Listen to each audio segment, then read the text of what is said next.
Reflexões para a mesa da palavra para o 9º domingo do tempo comum do ano B, 2 de junho de 2024. A liberdade de Jesus diante da lei. Era uma vez uma comunidade na qual tudo estava prescrito, tintim por tintim.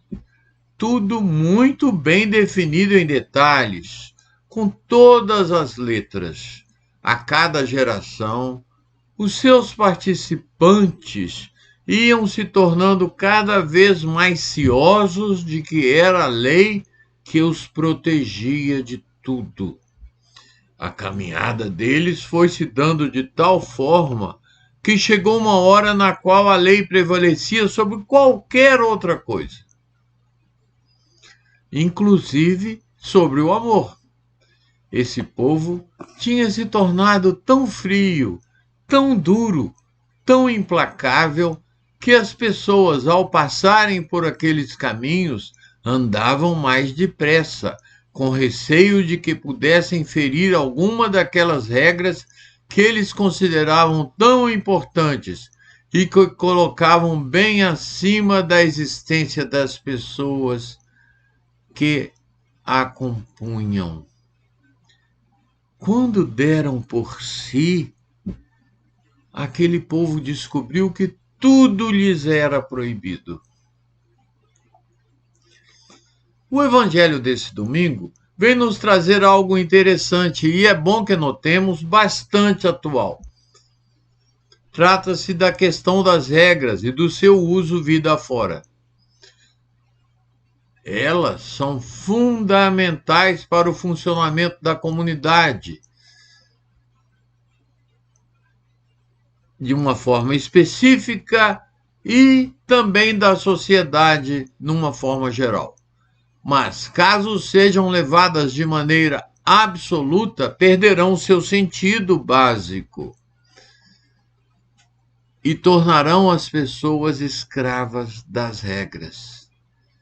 3 pontos para a gente refletir sobre o assunto. 1. Existe sempre uma tensão entre a lei e o amor. Tanto maior se dá o conflito, tanto mais intensa será esta tensão. Nessa tensão, que precisa ser vista como saudável, há que se discernir onde está o coração de Jesus. Reparando no evangelho desse domingo, poderemos notar que ele se coloca sempre do lado do amor. A lei é criada, é preciso que se lembre sempre disso para que o amor vigore. A lei é criada, vou repetir, para que o amor vigore. Claro que toda sociedade necessita de ritos, necessita das regras. Nós os criamos, inclusive, para marcar o tempo, para dar sentido a ele e fazer com que as coisas se tornem bem definidas, bem marcadas. Para dar sentido e fazer com que as coisas se tornem bem definidas, não é?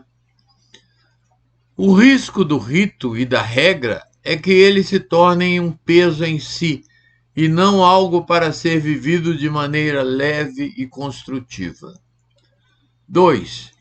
A lei é necessária, mas o fim do ser humano é a vida plena, a vida no amor. Então, toda vez que a lei se colocar maior do que a vida, será a existência dela que deverá prevalecer. Não é por acaso que não concordamos com a pena de morte. Ela é um exemplo muito candente da lei levada ao extremo. Da mesma maneira, a questão do aborto. Mesmo que haja uma legislação a afirmar que ele poderá ser realizado, nós, os seguidores de Jesus, iremos sempre nos posicionar contra ele. Isso porque não pode haver nenhuma lei que vá contra a vida. 3. A lei tem que se colocar como subsidiária, como apoiadora da liberdade. Dizendo isto com outras palavras, teremos que a lei é suporte para que todos se façam livres. No Evangelho de Marcos desse domingo, isso pode ser visto claramente. Os discípulos esfomeados tinham necessidade de comida. Caso não se alimentassem, estariam, obviamente, colocando em risco as suas existências. Só que aquele povo era um povo de muitas leis, e elas eram levadas por muitos, os fariseus principalmente, de maneira absoluta. Pela casuística deles, a preocupação com a saúde e o bem-estar dos apóstolos não contava. Importava que aquele era um sábado. Jesus vem e traz uma nova leitura para a regra. A lei maior é o amor, e as outras precisam estar subordinadas a ela. A questão é que vivemos um tempo em que muita gente parece valorizar muito mais a lei do que o amor, a vida plena das pessoas. E Jesus termina de forma peremptória: a lei foi feita para o homem e não o contrário. Há que se retornar ao Evangelho. Pistas para a nossa reflexão. A quantas anda a minha liberdade em relação às coisas? Há ritos que me escravizam? Vivo para a lei ou vivo para o amor? Um bom domingo para todos e uma boa semana. Nós continuamos com o nosso Evangelho em 1 minuto todo dia, não é? E se você não está inscrito no nosso canal, venha, faça parte dele. Clique e nos ajude. Não é? Quanto mais gente, mais a gente ajuda o algoritmo a espalhar a boa nova do Evangelho.